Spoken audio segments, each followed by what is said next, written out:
Morning, everybody. Morning.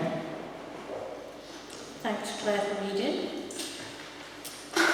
So, if we could ask the Apostle Paul what he saw as life's greatest blessing, I suspect he would say something like this: personal salvation with its provision for the present and for the future. For Paul, this was all that mattered.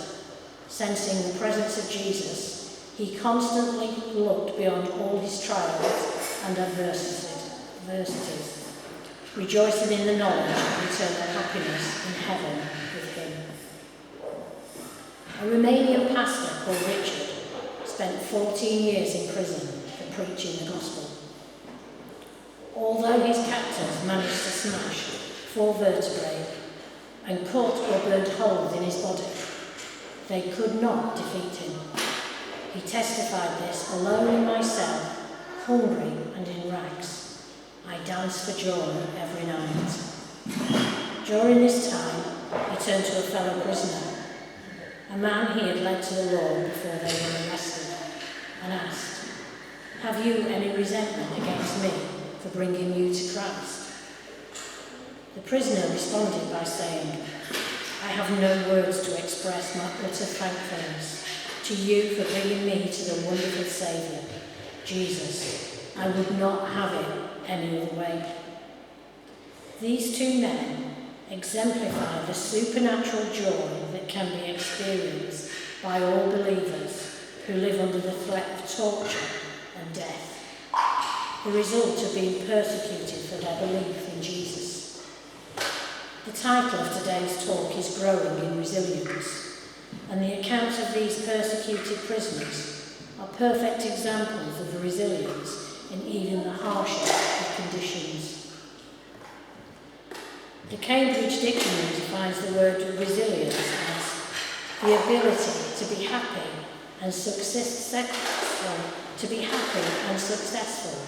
again after something difficult or bad has happened. When we compare our relative freedom to worship and witness with the experience of these and many more persecuted believers, we can easily see that the Christian life really is a mixed bag of fortunes. Sometimes it's really great, but at other times it's absolutely miserable. Even so, we need to be resilient and growing in that new strength that comes from our faith in the Lord. Being a Christian doesn't make the bad times go away. Often it makes things worse. It really is a mixed bag of ups and downs. When it comes to sharing our faith, the Christian life is especially tricky. Sometimes it can be a real joy. Sometimes it can be full of sorrow. Paul, the author of 2 Corinthians, knows this. One of his many journeys took him to Philippi to share the good news of the gospel. As he was speaking to the people, he was seized and taken before the judges of the town. They had him stripped and flogged and then thrown into prison for the night. And in the morning, they let him go free and told him to leave the city. Next, he went to Thessalonica, where he preached the gospel again. This time, a mob formed and started a riot against him, and he was forced to sneak out of the city for his own safety. As he left, he was no doubt miserable and thinking, "Why do I bother?" But despite all of these and many more troubles, he didn't lose heart. Next, he went to Berea and preached again. This time, loads of people believed. It must have been so exciting, so rewarding, and such a contrast to what had gone on in the recent past. And it's not just Paul, but ordinary people experience similar troubles, and in some ways, I'm sure, we all know this too. Our efforts to share the gospel can go so badly wrong at times, but at other times it can be full of joy. I've led a few people to Christ, and have had a few friends become Christians. When this happens, it's such a joy, and it's the most exciting thing. this is what the passage today is about. It's what the whole of 2 Corinthians is about. If you haven't studied it, you should read the whole thing sometime. It's a really good read. Here Paul explains there's a pattern to the Christian ministry. There is suffering and glory, death and life, weakness and power. And our experience will reflect that pattern. There will be joy and sorrow mixed together, and real joy coming out from that sorrow. Paul's aim in explaining this to us is simple and clearly stated in 2 specific verses in this chapter. Verse 1, therefore, since through God's mercy we have this ministry, we do not lose heart. Verse 16, therefore, we do not lose heart. A clear message then to all who are trying to share the gospel and finding it hard. Do not lose heart. We must be resilient in our faith. If we are to be effective witnesses to those we encounter and to those who may be weighing up their pros and cons of Christianity, just testing the water, as it were, asking themselves, is it really worth considering? Is it worth taking on such a mixed bag of suffering and blessing? Don't I have trouble enough in my life as it is? I hope that today's passage will convince us that it really is worth it. But the real truth is that in our weakness, God is powerful. Look at verse 7, Paul says this, but we have this treasure in jars of clay to show us all the surpassing power is from God and not from us. A jar of clay is a container. A jar of clay is a container that is little or of no value. It serves a purpose for storing or transporting something. It's pretty fragile. It can be thrown away. The treasure is within, is what matters. What do a plain brown envelope or a cardboard box? Simple things do to do a job by containing something more important. No one is amazed by an envelope that comes through the door. And yet we're eager to open it because we want to see what it contains. It might be an invitation. It might be a party. It might be something really exciting. Who knows? We might get a box. It might just be from Amazon, something we've ordered. But whatever it is, it's something. The box is not important, but what's inside could be. But we are always keen to see what it contains. But the treasure within is what matters. And Paul is making this point about sharing the gospel. It's about making us, not about us, it's about making the message, about the message we bring. In effect, we're the packaging, and all the value it contains is in the message of hope we bring, the good news of our Saviour, Jesus Christ. This might be a humbling message for some of us, especially for those Christians who are tempted to believe that actually God has done well to have me on his side. Let me say that again. This might be a humbling message for some of us, especially for those Christians who are tempted to believe that actually God has done well to have me on his side. Because we are nothing, God is everything. Remember what verse 7 says. But we have this treasure in jars of clay to show that all surpassing power is from God and not from us. God uses us despite our weaknesses, making it clear that all our power is in him and from him.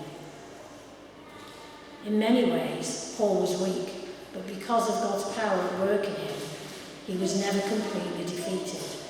This is how he sums it up in his work.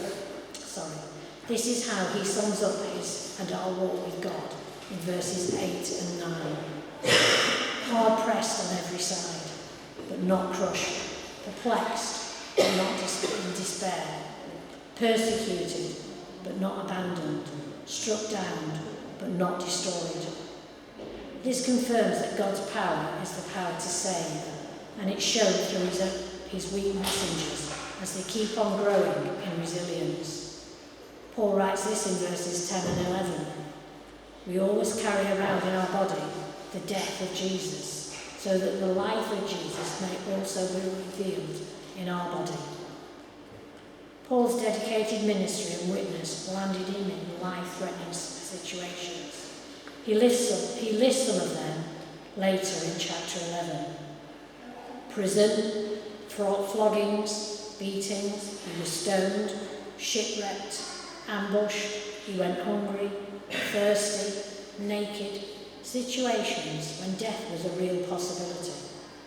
But in all these sufferings, he continued to witness the purpose for life, the death, and the resurrection of Jesus. The power of God is the power of resurrection. Jesus died, but then he rose again, and that power, that life, is revealed again in Paul as he keeps on going. Clearly, he understood that he had no power in himself. The power was God's power, the power of the resurrection. And so, when we are weak and pathetic, the power of God in the life of Jesus will be ours too.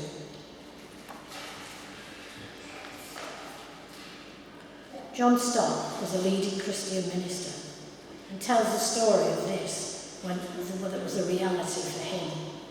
He was preaching on the last day of a mission in Australia. He was ill, losing his voice, and tragically, just a few hours earlier, he received news that his father had passed away. He then had to speak to a crowd of non-believers, and he described the experience like this. When the time came for me to give my address, I preached on the broad and narrow ways of Matthew 7. I had to get within half an inch of the microphone, and I croaked the gospel like a raven. I couldn't exert my personality, I couldn't move, I couldn't use any inflections in my voice. I croaked the gospel in monotone. Then, when the time came to give the invitation to believe, there was an immediate response, larger than any other meeting during the mission, and students came flocking to walk forward to receive Christ.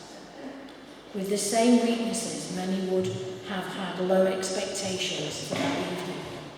But God showed his power through weakness and did something amazing that night. Resilience is the key. And the same can be true for each of us.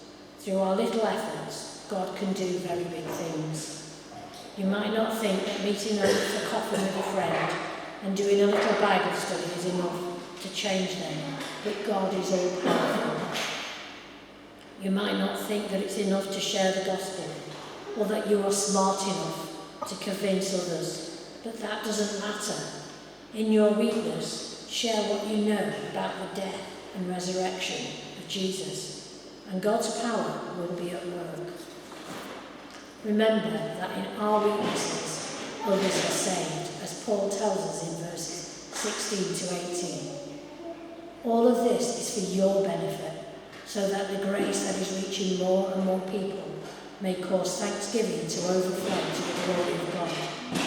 Therefore, do not lose heart, though outwardly we are wasting away, yet inwardly we are being renewed day by day. For our light and momentary trouble are achieving for us an eternal glory that far outweighs them all. So we fix our eyes not on what is seen, but what is unseen. For what is unseen is temporary, and what is seen is eternal.